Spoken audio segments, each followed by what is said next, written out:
Hello बच्चों।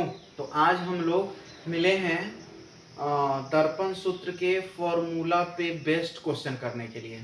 दर्पण सूत्र क्या था? 1/f equal to 1/v plus 1/u। ठीक है ना?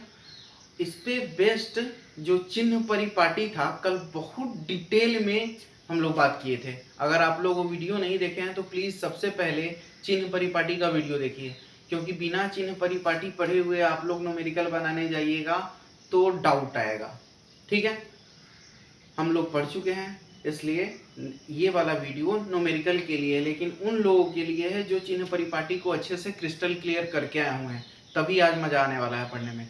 जो व्यक्ति नहीं पढ़े हुआ है वो प्लीज पहले चिन्ह परिपाटी का वीडियो देखिए, फिर ये लेक्चर देखिएगा, खूब मजा आएगा पढ़ने में। ठीक है, शुरू करते हैं। क्वेश्चन क्या दिया है? एनसीईआरटी का सवाल है कि किसी ऑटोमोबाइल में पीछे का दृश्य देखने के लिए उपयोग होने वाले उत्तल दर्पण। जैसे ही उत्तल दर्पण दिमाग में खटका, ठीक है ना, मेरे दिमाग में इमेज बनना चाहिए कि उत्तल दर्पण से कौन कौन सा केस पढ़े थे। दो केस पढ़े थे, एक इन्फिनिटी वाला और एक जब पी और इन्फिनिटी के बीच में रहता है, ध्रुव और इन्फिनिटी के बीच में रहता है, तब उत्तल दर्पण में जितना भी प्रतिबिंब बनता है सारा का सारा कैसा होता है? काल्पनिक और सीधा होता है। याद आ रहा है कुछ कुछ? जिसकी वक्रता त्रिज्या कितनी है? 3 मीटर है। अब उत्तल दर्पण की फोकस दूरी धनात्मक होती थी या ऋणात्मक होती थी? अगर आप लोग भूल चुके हैं तो कल का वीडियो जरूर जाके देखिए, आपको समझ में आएगा कि उत्तल दर्पण क्या होता है। ये अवतल दर्पण हुआ करता था और ये उत्तल दर्पण हुआ करता था। अब प्रकाश की किरण अगर जा रही है तो दर्पण से परावर्तन के बाद इधर की ओर फोकसित होगी, ठीक है ना, तो फोकस इधर आएगा। अब इसको हम लोग क्या माने थे? इसको हम लोग कार्तीय तल माने थे, और इधर वाला जो डिस्टेंस होता था, ये अगर ध्रुव को हम ओरिजिन मान लें, मूल बिंदु मान लें, तो इस साइड पूरा का पूरा पॉजिटिव होता था। तो उत्तल दर्पण की फोकस दूरी को क्या माने थे हम? उत्तल दर्पण की फोकस दूरी होती थी धनात्मक। अगर फोकस दूरी धनात्मक है मतलब वक्रता त्रिज्या भी क्या होगी? धनात्मक ही होगी। जबकि अवतल दर्पण में क्या होता है? प्रकाश की किरणें आती है और दर्पण से परावर्तन के बाद फोकस से होकर गुजरती है। तो ये वाला जो P से F तक के बीच की दूरी है वो निगेटिव होता है। अवतल दर्पण की फोकस दूरी ऋणात्मक होती है और उत्तल दर्पण की फोकस दूरी धनात्मक होती है। एक बार बार बोल रहे हैं कि ये रटने का चीज नहीं है, कॉन्सेप्ट समझने का चीज है। बोर्ड में कम से कम 200 बार आया हुआ सवाल है। ठीक है, तो यहाँ पे बोला है कि एक ऑटोमोबाइल में पीछे का दृश्य। अच्छा, साइड मिरर के रूप में हम लोग कौन सा दर्पण यूज करते हैं? उत्तल दर्पण का उपयोग करते हैं। और उत्तल दर्पण में जितना भी प्रतिबिंब बनता है, दो ही तो केस होता है, दोनों केस में प्रतिबिंब कैसा बनता है? काल्पनिक और सीधा, वस्तु से छोटा। तो बहुत सारा क्वेश्चन तो यहाँ पे हम लोग बिना सॉल्व किए ही आंसर दे रहे हैं, ठीक है ना, लेकिन प्रतिबिंब कितनी दूरी पर बन रहा है ये अभी हमको नहीं पता चल पा रहा है। सिर्फ उत्तल दर्पण पढ़ने से हम मेरे दिमाग में ये चीज खटक रहा है कि इसकी फोकस दूरी पॉजिटिव होती है, वक्रता त्रिज्या भी पॉजिटिव हो जाएगी। अब क्या बोला है, अभी पूरा क्वेश्चन पढ़ते हैं। किसी ऑटोमोबाइल में पीछे का दृश्य देखने के लिए उपयोग होने वाले उत्तल दर्पण की वक्रता त्रिज्या 3 मीटर है। वक्रता त्रिज्या कितनी दे दी? 3 मीटर। पॉजिटिव होगा या निगेटिव होगा? अगर ये उत्तल दर्पण है, समझिएगा बात को। अब हम रे डायग्राम नहीं बना रहे हैं, हम बस ये बना रहे हैं कि अगर वस्तु यहाँ पे कहीं रखा गया है, ठीक है ना, तो उसका जो प्रतिबिंब बनेगा वो कहीं यहाँ पे बनेगा, दर्पण के पीछे ही बनने वाला है, क्योंकि दो केस है, दोनों में दर्पण के पीछे ही प्रतिबिंब बनता है। अगर ये वस्तु AB है और ये ध्रुव है तो ये हो जाता था U और ये हो जाता था V। ध्रुव से लेकर के प्रतिबिंब तक के बीच की दूरी ये A' है और ये B' है। तो ये V होता था, V पॉजिटिव होगा, U निगेटिव होगा। चलिए ठीक है, यदि एक बस इस दर्पण से 5 मीटर की दूरी पर स्थित है तो प्रतिबिंब की स्थिति, प्रकृति और साइज ज्ञात कीजिए। अब यहाँ पर जो वस्तु है वो बस है। वस्तु क्या है? एक बस जो दर्पण से 5 मीटर की दूरी पर है। मतलब U का मान कितना दे दिया? वक्रता त्रिज्या कितनी दे दी? 3 मीटर। और U कितना दे दिया? यदि एक बस मतलब यहाँ के लिए वस्तु का काम कर रहा है, कितनी मीटर की दूरी पर है? 5 मीटर की दूरी पर है, तो U का मान हो गया 5 मीटर, जो कि निगेटिव में होगा। निगेटिव का मतलब क्या हुआ? निगेटिव का मतलब हुआ दर्पण के सामने। वस्तु कहाँ है? दर्पण के सामने। और यहाँ पर ये जो वस्तु है ये बस है, और वक्रता त्रिज्या कितनी दे दी? 3 मीटर। तो बोल रहा है जो प्रतिबिंब बनेगा उसकी स्थिति बताइए कि कहाँ पर बनेगा। इसकी प्रकृति बताइए, काल्पनिक होगा या वास्तविक होगा, और इसका आकार बताइए, वस्तु से बड़ा बनेगा या छोटा बनेगा। ठीक है, इतना चीज पूछा गया है। तो हम लोग अब दिमाग नहीं लगाएंगे, सबसे पहले हम लोग वक्रता त्रिज्या से फोकस दूरी निकाल लेंगे, क्योंकि मेरे पास जो दर्पण सूत्र है वो क्या है, 1/f = 1/v + 1/u, और आवर्धन का फॉर्मूला क्या होता है, height of image upon height of object बराबर v/u, आवर्धन का फॉर्मूला हो गया। बस इसी दोनों फॉर्मूला से पूरा का पूरा दर्पण सूत्र का कॉन्सेप्ट खत्म होने वाला है। समझ में आ रहा है? तो यहाँ से फोकस दूरी निकाल लें। फोकस दूरी बराबर क्या होता है, f = r/2, यहाँ से आ गया 3/2, 3 का आधा कितना होता है, 1.5 मीटर। फोकस दूरी कितनी आ गई, 1.5 मीटर। अब हम लोग डायरेक्टली यूज करने वाले हैं क्या, दर्पण सूत्र, और डायग्राम आप लोगों को ऐसे ही कुछ बना देना है। ठीक है, अब दर्पण सूत्र से हम लोग क्या अप्लाई करने वाले हैं, दर्पण सूत्र। दर्पण सूत्र क्या कहता है, 1/f = 1/v + 1/u। 1/f का मान, फोकस दूरी कितनी है, 1/1.5, और फोकस दूरी पॉजिटिव होगा या नेगेटिव होगा, उत्तल दर्पण की फोकस दूरी धनात्मक होती है। बताए थे उत्तल दर्पण के केस में वस्तु दूरी के अलावे जितनी भी दूरी होगी सारी की सारी क्या होने वाली है, पॉजिटिव होने वाली है। तो इस हिसाब से भी फोकस दूरी पॉजिटिव हो रहा है, इक्वल टू 1/v, प्रतिबिंब दूरी नहीं पता है, निकालना है, और प्लस 1/u का मान कितना है, 1/-5।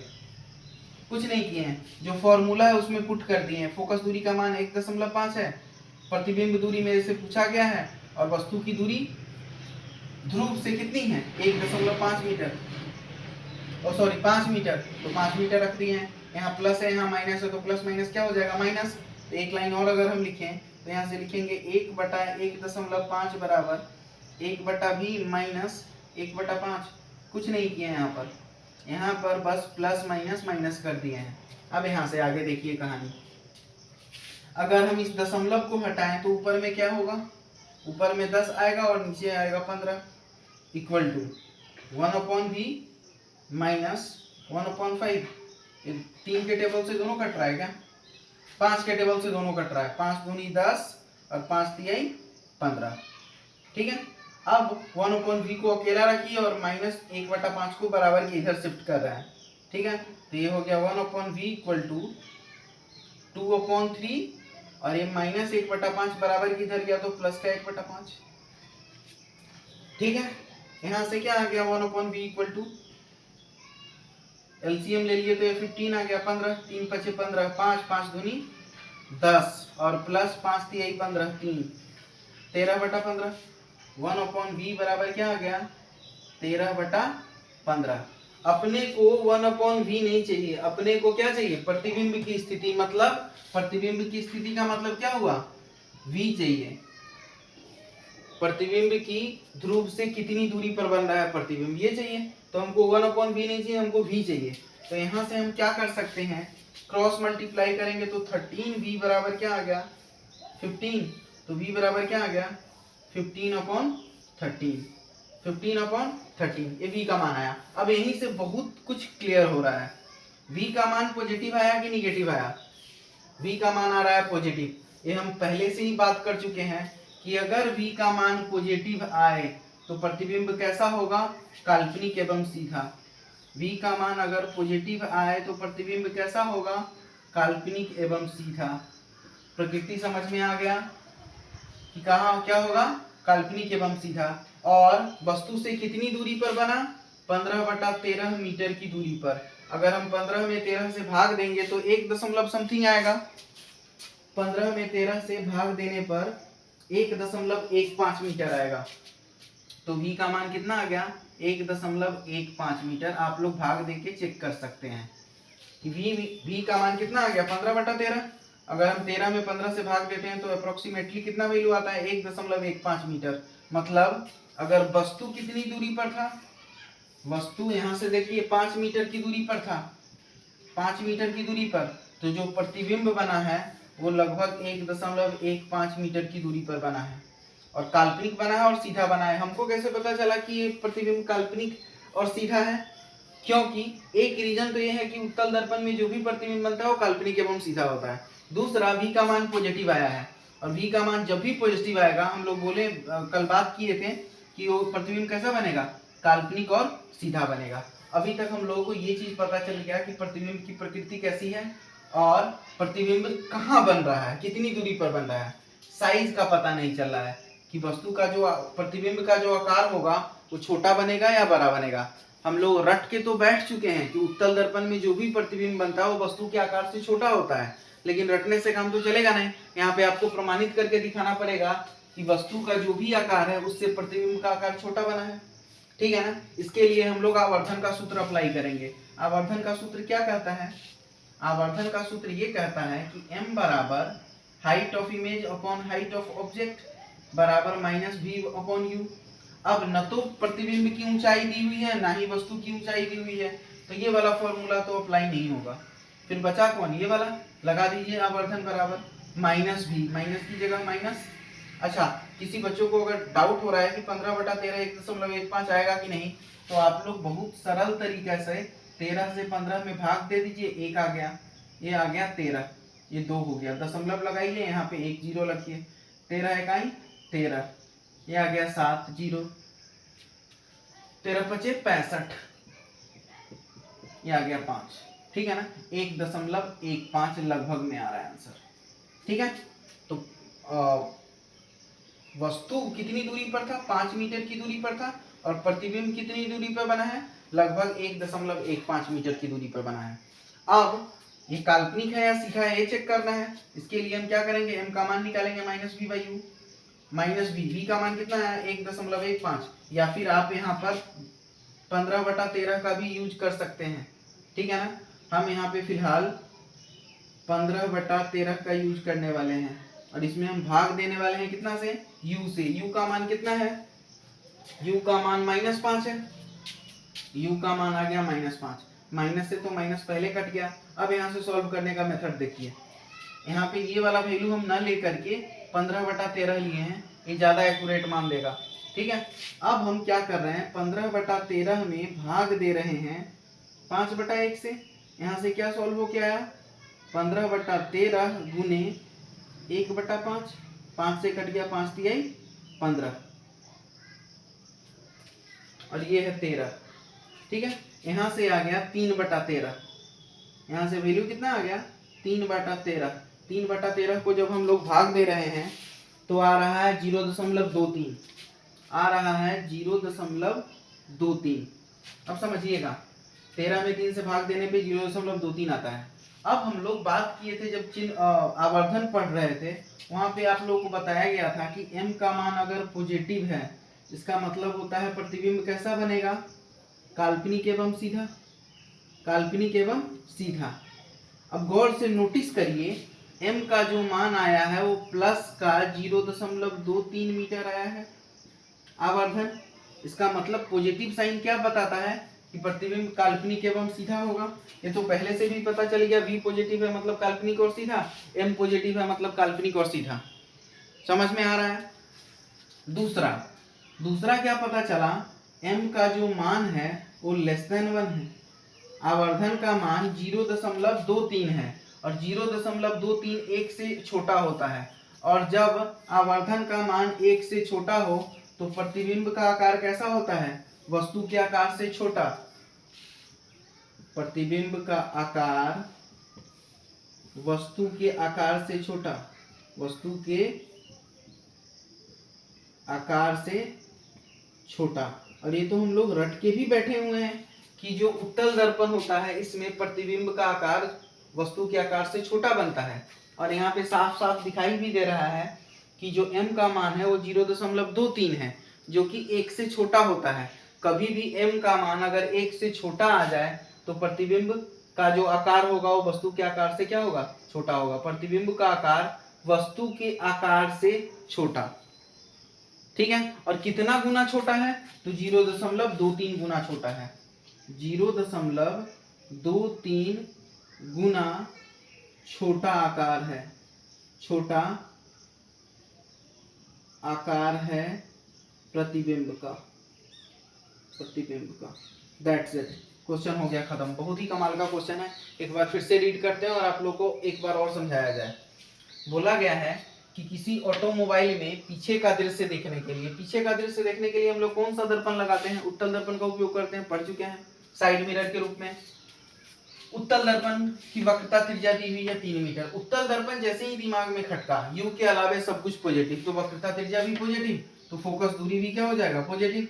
यहाँ से F बराबर r/2 होता है, तो अगर हम लोग वक्रता त्रिज्या को 2 से भाग दे देंगे तो फोकस दूरी आ जाएगा, जो कि आया 1.5 मीटर, 1.5 मीटर। अब क्या बोला है? यदि एक बस इस दर्पण से 5 मीटर की दूरी पर स्थित है, अगर यहाँ पर मिरर है, उत्तल दर्पण है, तो इससे 5 मीटर की दूरी पर एक बस खड़ी है, ठीक है। तो इस बस का इस दर्पण में प्रतिबिंब बनेगा। चूंकि यह उत्तल दर्पण है तो काल्पनिक सीधा एवं वस्तु से छोटा प्रतिबिंब बनने वाला है। लेकिन ये बात हम वर्बली जान रहे हैं, इसको प्रूफ करके दिखाना है कि जो प्रतिबिंब बनेगा वो वस्तु से छोटा बनेगा, काल्पनिक बनेगा और सीधा बनेगा, ठीक है ना। इसके लिए और क्या क्या पता करना है? प्रतिबिंब की स्थिति, मतलब प्रतिबिंब कितनी दूरी पर बन रहा है ध्रुव से, प्रतिबिंब की प्रकृति काल्पनिक है या वास्तविक है, और आकार छोटा है या बड़ा है वस्तु के आकार से। इसके लिए हम दर्पण सूत्र का प्रयोग किए। फॉर्मूला क्या है? 1/f = 1/v + 1/u, ठीक है ना। यहाँ से f का मान रखती है 1.5, 1/v की जगह 1/v और 1/u, वस्तु की दूरी कितनी है? -5, तो यहाँ से 1/-5 लिख दिया। -5 क्या इंडिकेट कर रहा है? चूंकि दूरी कभी भी ऋणात्मक नहीं हो सकता है, ये माइनस साइन सिर्फ ये बता रहा है कि ये दर्पण के आगे है या दर्पण के पीछे है। समझ में आ रहा है? कई बच्चों को ये लग रहा होगा कि ये दूरी निगेटिव कैसे हो गया। फिजिक्स में तो 9th में सिखाया गया था कि दूरी कभी भी ऋणात्मक नहीं हो सकती है, लेंथ कभी भी ऋणात्मक नहीं हो सकता है। फिर यहाँ पे ये जो दूरी दिखा दे रहा है वस्तु की दूरी, वो -5 कैसे हो जा रहा है?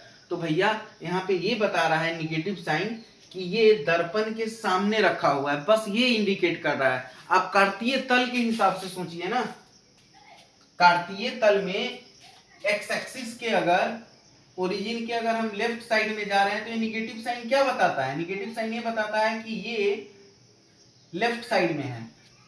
और यहाँ पर दर्पण सूत्र में अगर निगेटिव साइन है और पॉजिटिव साइन है, निगेटिव साइन का मतलब होता है कि ऑब्जेक्ट या फिर इमेज अगर निगेटिव है तो दर्पण के क्या है? सामने है, अगर वो पॉजिटिव है तो दर्पण के पीछे है। समझ में आ रहा है? ठीक है ना। तो ये निगेटिव साइन सिर्फ ये दर्शा रहा है कि ये वस्तु जो है दर्पण के सामने रखा हुआ है, ठीक है। तो यहाँ से हम दर्पण सूत्र लगा करके v का मान निकालिए। v का मान आया 15/13, मतलब क्या हुआ? v का मान पॉजिटिव आ गया। अब हम पढ़ चुके हैं किस चीज में? साइन कन्वेंशन में, चिन्ह परिपाटी में, कि v का मान अगर पॉजिटिव आया मतलब प्रतिबिंब काल्पनिक एवं सीधा होगा। और कितनी दूरी पर प्रतिबिंब बन रहा है? 1.15 मीटर की दूरी पर। जब हम वस्तु को 5 मीटर की दूरी पर रख रहे हैं तो प्रतिबिंब 1.15 मीटर की दूरी पर बन रहा है, ठीक है। अब हम लोगों को देखना है कि इसका आकार कैसा होगा, ठीक है। इसके आकार को देखने के लिए हम लोग आवर्धन का सूत्र लगा दिए। आवर्धन का सूत्र होता है height of image upon height of object, लेकिन न तो हमको ऑब्जेक्ट का हाइट पता है, न तो इमेज का हाइट पता है। तो फिर हम एक और फॉर्मूला जानते हैं, -v/u, इसका यूज कर लिए। v की जगह पे 15/13 यूज कर लिए और u की जगह पे -5 यूज कर लिए। और चूंकि फॉर्मूला में माइनस है तो यहाँ माइनस लिख दिए, माइनस से माइनस कट गया। इसको सॉल्व किए तो आ गया मैग्निफिकेशन का मान +0.23 मीटर। अब यहाँ पे समझिएगा, प्लस साइन मैग्निफिकेशन में दर्शाता है कि प्रतिबिंब काल्पनिक एवं सीधा है, और 0.23 1 से छोटा है, मतलब 1 से छोटा होने का मतलब है प्रतिबिंब का जो आकार होगा वो वस्तु के आकार से छोटा होगा। कितना गुना छोटा होगा? तो 0.23 गुना छोटा होगा। इतना सरल क्वेश्चन था, बहुत कमाल का क्वेश्चन। जब भी आएगा 6 नंबर में बिहार बोर्ड में आएगा और पक्का हो जाएगा। फटाफट एक क्वेश्चन अच्छे से नोट करिए, चलते हैं नेक्स्ट क्वेश्चन पे। फटाफट नोट करिए।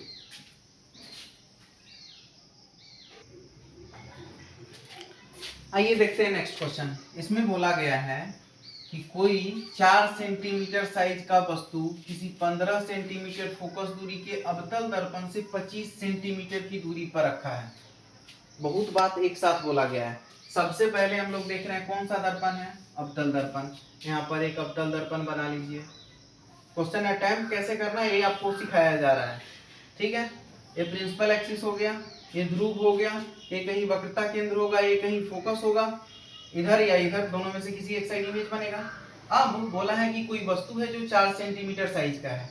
अब कहाँ पे रखा गया हमको नहीं पता है, मान लेते हैं यहाँ पे कोई वस्तु है ए बी, ठीक है ना, जिसका आकार दिया हुआ है 4 सेंटीमीटर। मतलब ये क्या दे दिया, height of object, height of object वस्तु की ऊंचाई कितनी दे दिया, 4 सेंटीमीटर। पॉजिटिव होगा या निगेटिव होगा, प्रति वस्तु की ऊंचाई हमेशा पॉजिटिव होगा क्योंकि प्रिंसिपल एक्सिस के ऊपर है। तो कोई 4 सेंटीमीटर साइज का वस्तु है किसी 15 सेंटीमीटर फोकस दूरी के अवतल दर्पण से, फोकस दूरी क्या दे दिया, 15 सेंटीमीटर। अब आप लोगों को डिसाइड करना है कि ये फोकस दूरी पॉजिटिव होगा कि निगेटिव होगा। बोला गया है अवतल दर्पण है, अवतल दर्पण की फोकस दूरी हमेशा निगेटिव होती है, बता चुके हैं बहुतों बार, ठीक है ना। तो ये फोकस दूरी तो -15 सेंटीमीटर हो गया। अब फिर से बता रहे हैं ये लेंथ है, लेंथ कभी निगेटिव नहीं होता है, ये सिर्फ ये बता रहा है कि फोकस दूरी दर्पण के सामने है। क्लियर है? अच्छा, और कोई 4 सेंटीमीटर साइज का एक वस्तु है जिसकी फोकस दूरी 15 सेंटीमीटर है, दर्पण अवतल है से 25 सेंटीमीटर की दूरी पर रखा है। कोई वस्तु कितनी दूरी पर रखा गया है, 25 सेंटीमीटर की दूरी पर, 25 सेंटीमीटर। मतलब वस्तु दूरी कितना दे दिया, u का मान कितना आ गया, u का मान आ गया -25 सेंटीमीटर। वस्तु दूरी हमेशा ऋणात्मक ही होता है, कोई भी दर्पण हो, वस्तु दूरी हमेशा क्या होगा, ऋणात्मक। तो u का मान 25 सेंटीमीटर आ गया दर्पण के सामने, इसलिए नेगेटिव साइन लगा रहे हैं, ठीक है। दर्पण से कितनी दूरी पर किसी पर्दे को रखा जाए कि प्रतिबिंब स्पष्ट प्राप्त हो। अब इसका इमेज बनाना है तो दो केस हो सकता है, या तो इमेज इधर बनेगा दर्पण के सामने या दर्पण के पीछे। दर्पण के पीछे बनेगा तो काल्पनिक एवं सीधा होगा, दर्पण के सामने बनेगा तो वास्तविक और उल्टा होगा। हमको नहीं पता है अभी कि वास्तविक बनेगा या काल्पनिक बनेगा, इसको सॉल्व करना पड़ेगा तभी पता चलेगा। फिर बताया, पूछा गया प्रतिबिंब की काल्पनिक है या सीधा है, और फिर आकार कैसा है, बड़ा है या छोटा है, सब कुछ क्रिस्टल क्लियर होगा। इतना इंफॉर्मेशन हम लोगों को दिया गया है। तो यहाँ से हम दर्पण सूत्र डायरेक्ट लगाएंगे, दर्पण सूत्र से समझ में आ रहा है। जैसे ही हम यहाँ पे अप्लाई करेंगे, यहाँ पे हम सॉल्यूशन शुरू कर रहे हैं दर्पण सूत्र से, दर्पण सूत्र से ये जितना भी इंफॉर्मेशन है वो सभी गिवन है, बस हम उसको रिप्रेजेंट कर लिए हैं पेपर पर, बोर्ड पर। जो जो चीज इंफॉर्मेशन है उसको अच्छे से लिख लिया गया है, अभी कुछ भी काम नहीं किया गया है। अब यहाँ से दर्पण सूत्र अप्लाई करेंगे, क्या होता है 1/f = 1/v + 1/u। 1/f focus दूरी कितनी दी हुई है, 1/-15, तो यहाँ पे -15 इक्वल टू, और यूनिट सेम होना चाहिए। देखिए यहाँ सेंटीमीटर है तो यहाँ भी सेंटीमीटर, यहाँ भी सेंटीमीटर, बहुत बढ़िया। इमेज तो हमको देखना है कहाँ पे बन रहा है, तो v की जगह v ही रहा, और वस्तु दूरी कितना है 25 सेंटीमीटर, तो प्लस 1/-25 सेंटीमीटर। अब ये प्लस माइनस माइनस हो जाएगा, तो यहाँ से क्या आ गया -1/15, इस -15 को ऊपर भेज दिए हैं, इक्वल टू 1/v - 1/25। ये प्लस माइनस माइनस हो गया। अब इस -1/25 को हम बराबर के उधर भेज रहे हैं, तो ये क्या हो गया 1/v = -1/15, और -1/25 बराबर के उधर गया तो क्या आ गया प्लस का 1/25। 15 और 25 का एलसीएम निकालेंगे सबसे पहले, और फिर बटा पर का जोड़ घटाव करना है। यहाँ पे देखिए 15 और 25 का एलसीएम 5 से लगा दिए, 5 × 3 = 15 और 50 25, 5 से लगाए 5 × 3 = 15, 50 25, 5 × 3 = 15, 15 × 5 = 75। एलसीएम कितना आ गया 75। तो 1/v = क्या आ गया, यहाँ पे आ गया 75, 15 × 5 = 75, माइनस का 5 और प्लस 25 × 3 = 75, ये आ गया 3। यहाँ से ये इतना इंफॉर्मेशन गिवन था, ये इतना इंफॉर्मेशन क्या था, गिवन था। सॉल्यूशन ये चल रहा है, ठीक है। यहाँ से आ गया 1/v = -2/75, -5 + 3 क्या हो गया -2/75। अब क्रॉस मल्टीप्लाई करिए तो 2v बराबर -2v बराबर क्या आ गया 75। यहाँ से v बराबर क्या आ गया 75/-2। यहाँ से v का मान कितना आ गया, 75 का आधा कितना होता है, 75 का आधा 37.5, 37.5 चेक कर लेते हैं। 2 से 2 तिहाई 6, 1 2 सते 14, 1 दशमलव 0 2 पंचे 10, 37.5। v का मान आ गया -37.5। अब समझिएगा सेंटीमीटर। वस्तु कितनी दूरी पर था, वस्तु था 25 सेंटीमीटर की दूरी पर, जबकि प्रतिबिंब कैसा बन रहा है 37.5, मतलब इससे भी दूर प्रतिबिंब बन रहा है। वस्तु अगर 25 सेंटीमीटर की दूरी पर था तो प्रतिबिंब बन रहा है 37 सेंटीमीटर की दूरी पर या 37.5 सेंटीमीटर की दूरी पर। ठीक है ना। अभी भी हमको ये नहीं पता कि दर्पण के सामने कि दर्पण के पीछे। अब ये निगेटिव साइन बताएगा। अगर v का मान कल ही बताए थे जब साइन कन्वेंशन पढ़ रहे थे, v का मान अगर पॉजिटिव आए तो क्या होगा और v का मान निगेटिव आए तो क्या होगा। इन दोनों केस के बारे में बात किया गया था। बोला गया था कि अगर v का मान पॉजिटिव आ रहा है मतलब वो काल्पनिक और सीधा होगा, काल्पनिक एवं सीधा। अगर v का मान निगेटिव आ रहा है मतलब वास्तविक और उल्टा, वास्तविक और उल्टा। तो यहाँ से साफ साफ पता चल रहा है कि प्रतिबिंब वस्तु से अधिक दूरी पर बन रहा है। मतलब मान लेते हैं यहाँ पे कहीं बन रहा है प्रतिबिंब, यहाँ पे प्रतिबिंब बन रहा है, बड़ा बन रहा है छोटा बन रहा है बाद में, लेकिन अगर ये 25 सेंटीमीटर पे है तो यहाँ से लेके यहाँ तक 37.5 सेंटीमीटर की दूरी पर ये प्रतिबिंब बन रहा है। समझ में आया। निगेटिव साइन बता रहा है कि क्या है, निगेटिव साइन बता रहा है कि वास्तविक एवं उल्टा प्रतिबिंब है। निगेटिव साइन से क्या पता चला, वास्तविक एवं उल्टा प्रतिबिंब, उल्टा प्रतिबिंब। और ध्रुव से कितनी दूरी पर 37.5 सेंटीमीटर की दूरी पर, जबकि वस्तु 25 सेंटीमीटर पे है और प्रतिबिंब बन रहा है 37.5 सेंटीमीटर की दूरी पर स्थित है। मतलब पर्दे को कहां पे लगाना पड़ेगा 37.5 सेंटीमीटर दूर, जबकि वस्तु है मात्र 25 सेंटीमीटर पर। लाइन समझ में आ रहा है। अब हम लोग यहां से निकालेंगे क्या चीज, साइज निकालना है। तो आवर्धन निकाल लीजिए। m का मान क्या होता है, height of image upon height of object. ठीक है, हाइट ऑफ इमेज कितना दिया हुआ है 4 सेंटीमीटर जो कि पॉजिटिव होने वाला है। ठीक है, तो ये हो गया 4। आवर्धन, हाइट ऑफ ऑब्जेक्ट दिया हुआ है क्या, हाइट ऑफ इमेज तो दिया ही नहीं है, सॉरी हाइट ऑफ इमेज नहीं दिया हुआ है। हाइट ऑफ ऑब्जेक्ट वस्तु की ऊंचाई दिया हुआ है कितना 4 बराबर। ठीक है, यहां से हम एक फॉर्मूला और लगा सकते हैं -v/u। यहां से v का मान कितना आया -37.5। एक काम करिए और जीवन को आसान कर देते हैं। सबसे पहले आप मैग्निफिकेशन ऐसे निकाल लीजिए -v/u करके। ठीक है, माइनस की जगह माइनस, v का मान कितना दिया हुआ है, v का मान दिया हुआ है 75/-2, मतलब माइनस का 75 और बटा में 2। ये v का मान आ गया, ये v का मान आ गया -75/2।